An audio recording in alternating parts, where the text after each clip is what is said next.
This is two old men waiting for the apocalypse. On the East Coast, I'm Gary. And on the West Coast, it's Paul. Paul, what's new? What's new? Let's see. I wanted to give a shout out to one of my little friends, the octopus. Recently had been in the news with some startling information about its possible alien origins. You might have read about the 33 scientists that came up with the conclusion that this creature just does not fit into the scheme of things here on this planet. They're so literally alien, especially in their genetic structure.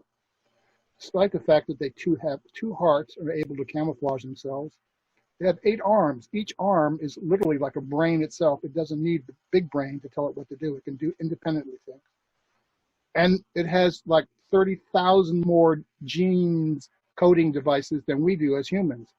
They're amazing. They're amazing creatures, and it's possible we are already living with aliens. They're just in the ocean.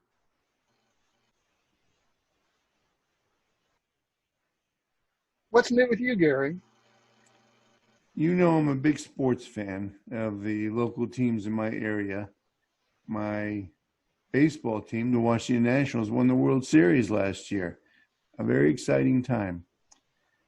I'm also a fan of the football team, which used to be known as the Washington Redskins, who haven't won anything in over 2 decades. And now they have, for the sake of political correctness, dropped their name. They're no longer the Washington Redskins. The new name has not been announced. My guess it'll be something like the Washington Pigeons. I'm going to remain a fan of the Washington Redskins. If the Washington Pigeons ever win anything, well, I'll become a fan of the Washington Pigeons, but I'm not too optimistic.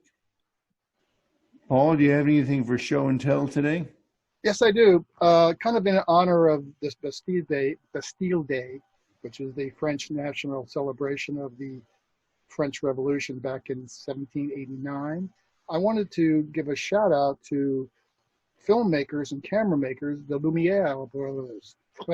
Lumiere Frères, the French name for the 2 guys that actually brought motion pictures into reality. I think they made their first movies back in the turn of the century. And they also made some interesting cameras. Here's one of them. This is called the LG. It's a little tiny camera, but it's quite precise.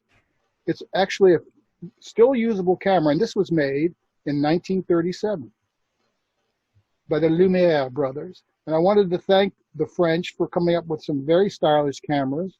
And I just wanted to show this to everybody to let them know that the French are capable of doing some fantastic things with images. And we are all about images, aren't we? And Gary, do you have something for show and tell? I thought you never asked, Paul.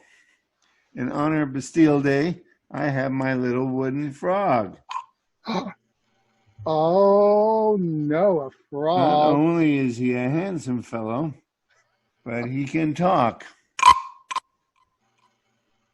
Say, Paul, what do you miss most in this era of coronavirus now that we've been in quarantine for 4 months? Well, I miss the possibility of traveling to some exotic locations that I've missed. I really, really would like to see the Great Pyramids at Giza, and I would like to walk amongst the fantastic temple at Angkor Wat, but that may not happen. I think the closest I'm going to get to exotic creatures is the one I'm holding right currently in my hand right now. What about you? Is that a black cat, Paul? It's, we call it ebony. Well, good luck with that. See its tail? The tail is telling you something. Cats communicate by the shape of the tail. I'm serious. I learned this. I read a book about cattails. So what is your cat telling me? That, let's see, it just gave me a little caress on my chin, and that's it. It's when I ask this cat what she wants, she shows me. She usually goes to the kitchen.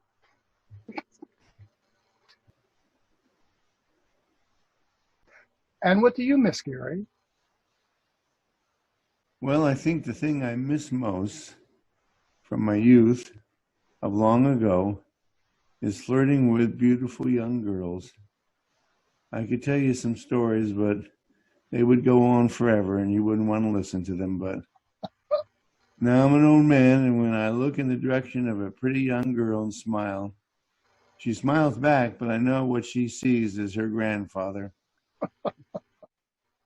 That's what we all have left at this age. Better than nothing. In any case, that's what I miss most. Paul, is there anything you'd like to rant about today? Let me think a moment. Well, it's not so much a rant as a heads up, literally a heads up. Right now, the Earth is being visited by a comet, a very, very, very bright and beautiful comet called Neowise.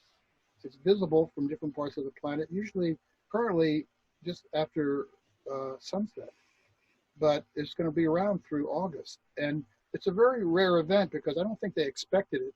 Everybody knows about Halley's Comet. It comes like every 100 years, but what's the chance of seeing that? And of course, this one's only going to be coming back in 6,800 years, so everybody should try to get a view of it. And there's some beautiful images on the internet about this. You know, back in the day when ancients saw a comet, they thought it was a sign of dark days to come. So this comet, though, may be a harbinger of bright days to come, and we certainly need some brighter days, don't you think? Is that your idea of a rant? Well, I was in a good mood today. I didn't want to rant about negative things. I wanted to kind of... I have something I want to rant about. Is it going to be mean? It's going to be as mean as I can be. That's pretty mean. You know, parents are being forced to make a decision about now whether or not to send their kids to school in the fall, which is coming very rapidly. Parents are being forced to make the decision about the schooling for their children. And in some states, the governor and the other officials in charge have decided the kids will go to school for just a couple days a week and not for the rest of the week, so they can be safe and also learn something. But that doesn't make any sense. It's utterly stupid.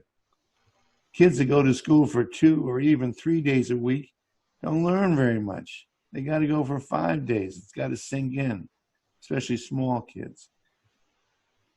And as far as being safe, I wish someone would tell me how only going to school for a couple days makes them safer, significantly safer from the coronavirus than going to school for 5 days.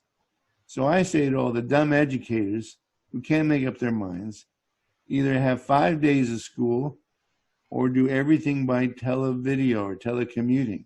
And that is my rant of the day.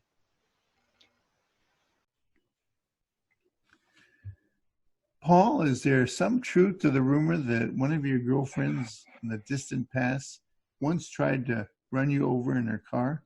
If it's true, can you tell us the story? No, she did not try to run me over with her car. She did run me over with her car.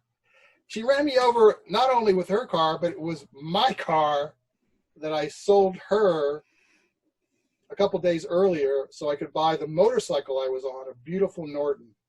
And I was in Hollywood, driving down Hollywood Boulevard, and I stopped at a red light, and she was gawking at the sidewalk and just kept on going through the red light.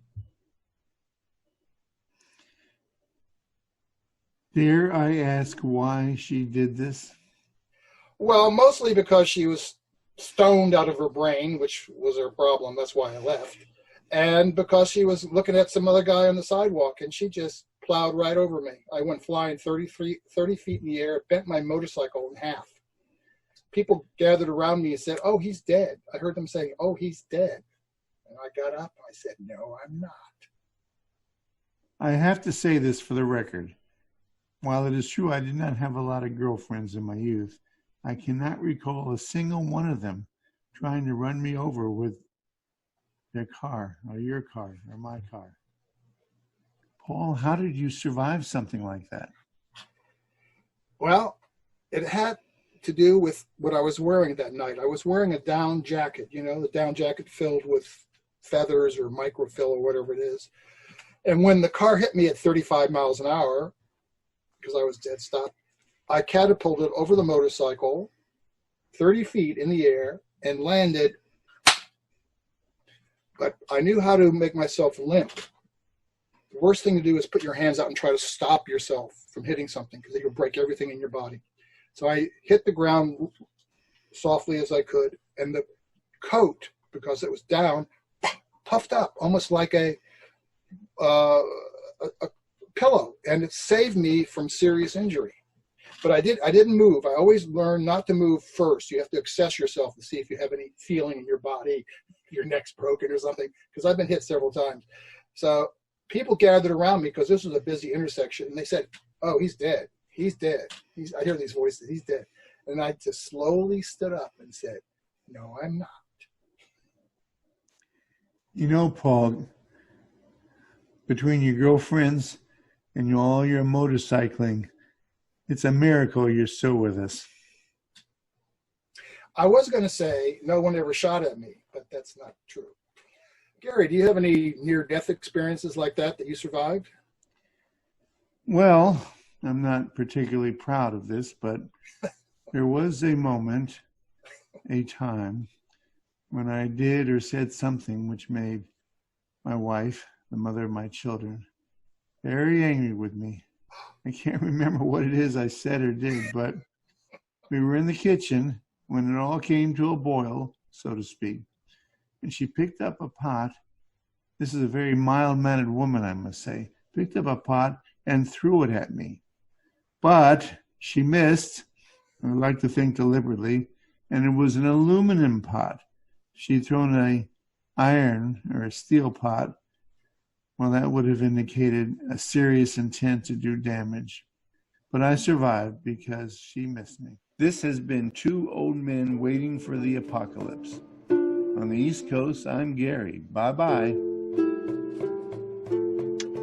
And on the West Coast, it's Paul saying, see you next time. What happened to chow? I like chow. I haven't had breakfast. I haven't had chow, so I'm sorry.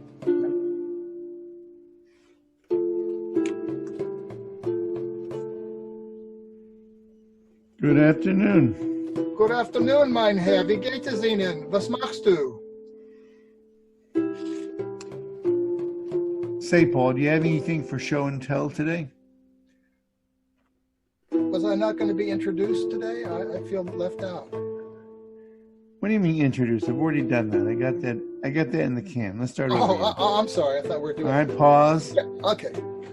Start recording. Gotta get the smirk off your face. That's not smirk.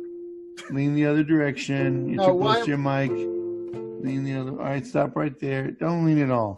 Straight up and down, please. All right, let's pause. For recording, I'm going to pause and then I'll do a quick intro. Paul, would you like to read a poem? Well, since you made a personal request and I have to answer, I'd like to read a poem, one of my poems, not necessarily my first poem, because I did write some poems while in high school. This is a poem that was